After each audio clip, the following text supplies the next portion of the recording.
नमस्कार. महाराष्ट्र राज्याच्या मंत्रिमंडळ बैठकीत 11 नोव्हेंबर 2025 रोजी काही महत्त्वाचे निर्णय घेण्यात आले आहेत. चला ते काय आहेत हे सोप्या भाषेत समजून घेऊया. तर आज आपण एकूण 4 मुख्य निर्णयांबद्दल बोलणार आहोत. यात न्यायव्यवस्थेची सुरक्षा, वित्त आयोगाला मुदतवाढ, हिंगोलीतले सिंचन प्रकल्प आणि जिल्हा बँकांना आर्थिक मदत या सगळ्याचा समावेश आहे. चला एक एक करून पाहूया. सगळ्यात पहिला आणि महत्त्वाचा निर्णय आहे तो म्हणजे न्यायव्यवस्थेच्या सुरक्षेबद्दल. बघा, विधी आणि न्याय विभागाने एक प्रस्ताव मांडला होता की राज्यातील कोर्ट आणि न्यायाधीशांची सुरक्षा वाढवली पाहिजे, आणि आता त्या प्रस्तावाला हिरवा कंदील मिळाला आहे. म्हणजे आता फक्त कोर्टाच्या इमारतीच नाही, तर न्यायाधीश आणि न्यायदंडाधिकारी जिथे राहतात ती घरंसुद्धा अधिक सुरक्षित केली जाणार आहेत.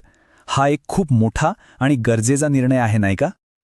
आणि आता आकडा बघा, तब्बल 8,282 8,282 अतिरिक्त सुरक्षा कर्मचारी नेमले जाणार आहेत. आकडा खरंच खूप मोठा आहे. तर हे जे नवीन सुरक्षा रक्षक आहेत ते कोर्टाच्या आवारात, न्यायमूर्तींच्या घरी आणि न्यायाधीशांच्या निवासस्थानी अशा दोन्ही ठिकाणी सुरक्षा पुरवतील. चला आता वळूया पुढच्या निर्णयाकडे, जो आहे वित्त विभागाशी संबंधित. तर राज्यात जो 5वा वित्त आयोग आहे त्याच्या शिफारशी लागू करण्यासाठी जी मुदत होती ती आता वाढवण्यात आली आहे. मंत्रिमंडळाने याला मंजुरी दिली आहे. आणि ही नवीन मुदत काय आहे, तर ती आहे 31 मार्च 2026. म्हणजे या शिफारशींची अंमलबजावणी करायला आता आणखी वेळ मिळणार आहे. हे काम 2 टप्प्यात होणार आहे. पहिल्यांदा आवश्यक असलेलं मनुष्यबळ दिलं जाईल आणि मग दुसऱ्या टप्प्यात जी काही उपकरणं लागतील ती पुरवली जातील. एक पद्धतशीर योजना दिसते ही. आता आपण बघूया ग्रामीण विकासासाठी काय ठरलंय. विशेषतः हिंगोली जिल्ह्यासाठी एक चांगली बातमी आहे. तिथल्या सिंचन प्रकल्पांना जलसंपदा विभागाने मंजुरी दिली आहे. इथे बघा, 2 मुख्य प्रकल्पांना मंजुरी मिळाली आहे. एक आहे दिग्रस साठवण तलाव आणि दुसरा आहे सुकळी साठवण तलाव. दोन्ही मिळून जवळपास 1300 हेक्टर जमीन सिंचनाखाली येणार आहे. दिग्रसमुळे दिग्रस, लोहगाव, दाटेगाव या गावांना फायदा होईल, तर सुकळीमुळे सुकळी आणि दाताळा या गावांना पाणी मिळेल. यातल्या सुकळी साठवण तलाव प्रकल्पासाठी तर तब्बल 124 कोटी रुपयांचा निधी मंजूर झालाय. म्हणजे हा प्रकल्प आता लवकरच मार्गी लागेल. आणि याचा उद्देश फक्त शेतीला पाणी देणं इतकाच नाहीये, तर या भागाचा सर्वांगीण विकास करणं आहे. म्हणजे औद्योगिकीकरण वाढेल, शेती सुधारेल आणि पिण्याच्या पाण्याचा प्रश्नही सुटेल. आणि आता शेवटचा पण एक अत्यंत महत्त्वाचा निर्णय, जो सहकार विभागाशी संबंधित आहे.